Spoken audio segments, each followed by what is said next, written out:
दोस्तों नमस्कार, जय हिंद। आज के वीडियो में यह पक्का है कि असम राइफल जो है बहुत जल्दी एमओडी आर्मी बनेगी और यही इसका वास्तविक मौलिक हक है और यही इसका एक समाधान है, एक लॉजिक, फैक्ट और तर्क तथ्य और सत्य सहित एक समाधान है, वरना इसका समाधान असंभव है। और एमओडी आर्मी ये कैसे बनेगी और ये जो है इसे बनाएंगे आप लोग। एमओडी आर्मी आज तक बहुत पहले बन जाती, हमारी ही ढिलाई के कारण, हमारे ही लोगों के जो है ढीलेपन के कारण, आलस्यपन के कारण आज तक असम राइफल अपने वास्तविक हकों से वंचित है और अब इसे देर नहीं लगेगी, इसे कोई अब रोक नहीं पाएगा। क्योंकि किसी भी चीज़ में जो है देर होती है, अंधेर नहीं होती है। तो मैंने पहले भी बताया आप लोगों को कि बहुत देर हो चुकी है, अंधेर भी हो चुकी है और अंधेर से अंधेर अब नहीं होगी। इसलिए आप लोग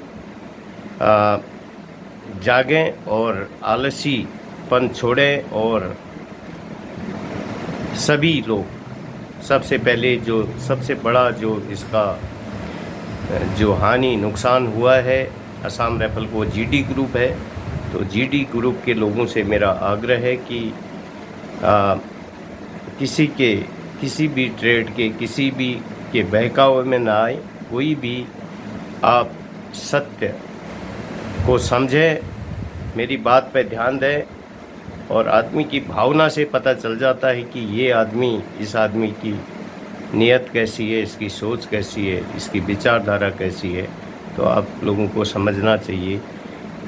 और जिस तरह से मैंने आप लोगों को कहा था कि अभी सिर्फ 3 महीने हो गए हैं, 400 लोगों ने ही इसमें अपना नाम रजिस्टर्ड कराया है और इसमें काफ़ी लोग आए भी हैं और बहुत से लोग नहीं आए, लेकिन उन्होंने दूर दूर से भी अपनी उपस्थिति इसमें अपना डिटेल लिखवा करके इस मुहिम में साथ देने के लिए जो है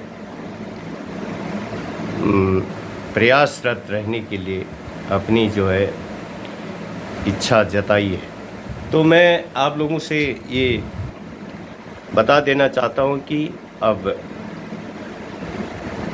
हमें देर नहीं करनी चाहिए अब जो है, क्योंकि आपको मैं एक महत्वपूर्ण एक बात बताता हूँ कि हमारा देश जब गुलाम हुआ था तो गुलाम बनने का कारण कौन थे? हम ही लोग थे, हमारे ही लोग थे, जिन्होंने अपने ही स्वार्थ के लिए अपने देश को गुलाम करा दिया, बनवा दिया। जो विदेशी आए थे वो हमारे देश में क्यों आए?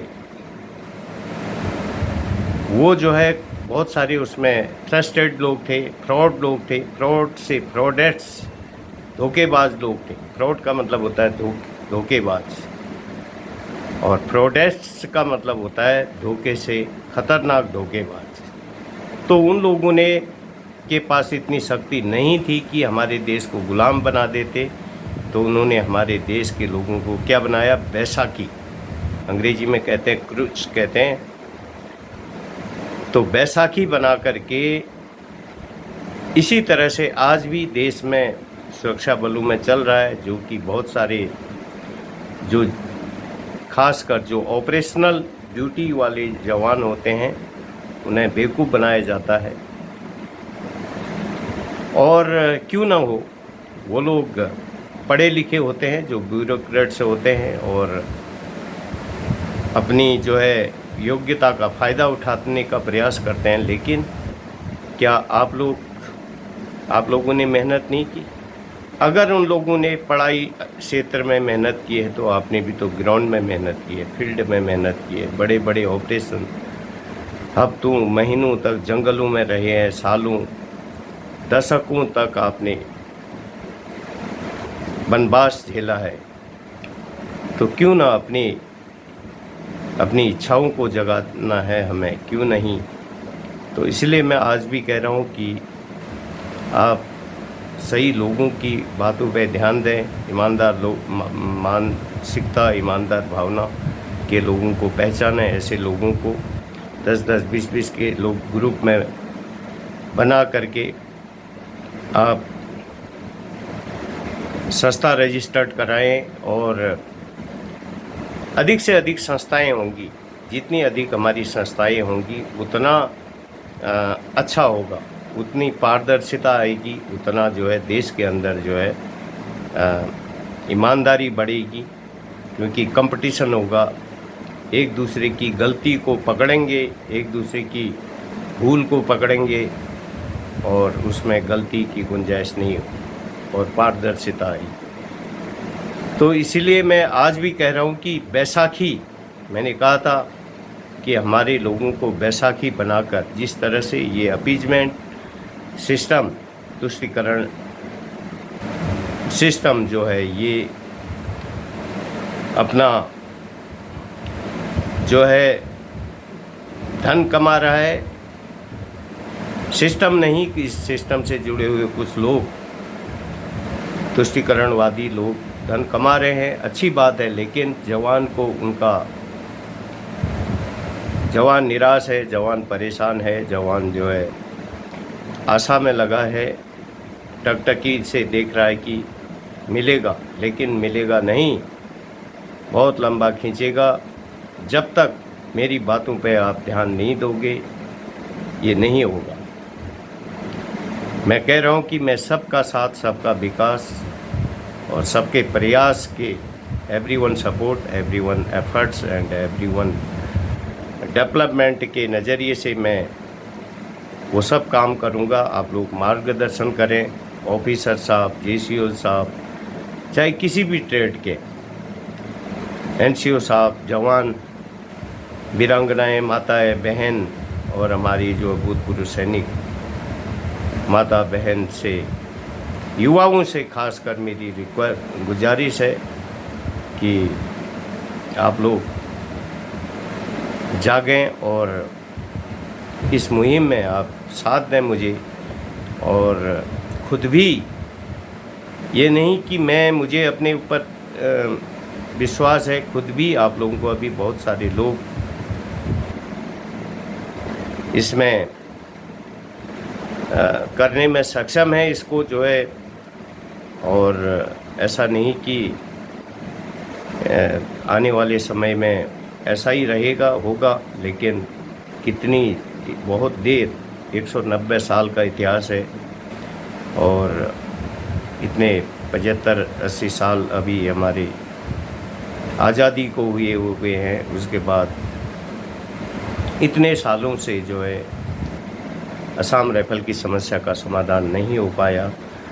तो इसी तरह कारण से कि जिसने जो कहा उसी की बातों पर आ गए, और अपने जो GD ट्रेड है खासकर, उसके महत्वपूर्ण लोगों को की बातों पे ध्यान नहीं दिया, और जिस कारण से ऐसा हो रहा है।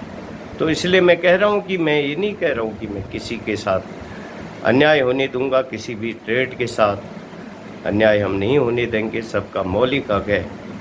अगर किसी ने ग्राउंड में मेहनत की है, फील्ड में मेहनत की है, तो किसी ने कागज़ों में मेहनत की है, लेकिन इसका एक ही समाधान है, MOD आर्मी में मर्ज होना। MOD आर्मी की इसको पूरी तरह से फैसिलिटी मिली, और वो चाबी है मेरे पास। इसलिए बैसाखी ज़रूर बने, किसी की असहाय आदमी की बैसाखी बने, लेकिन जो भ्रष्ट आदमी है, तुष्टीकरणवादी, फ्रॉड आदमी है, उसकी बैसाखी कभी न बने। आज हमारे ही जो योग्य लोग हैं उनको बैसाखी बना दिया गया है, और वो लोग अपने कुछ स्वार्थ के लिए मंजिल को वो पड़ाव समझ बैठे हैं। और चलो अच्छी बात है, एक दो आदमी का तो फ़ायदा हो रहा है, लेकिन ये पड़ाव है, ये मंजिल नहीं है। तो मुझे आशा है आप लोग बैसाखी ज़रूर बने, लेकिन असम राइफल जो हमारी माँ है उसके साथ न्याय करवाएं, उसे अन्याय से मुक्त कराएं। यही मेरी आप लोगों से प्रार्थना है। धन्यवाद। जय हिंद।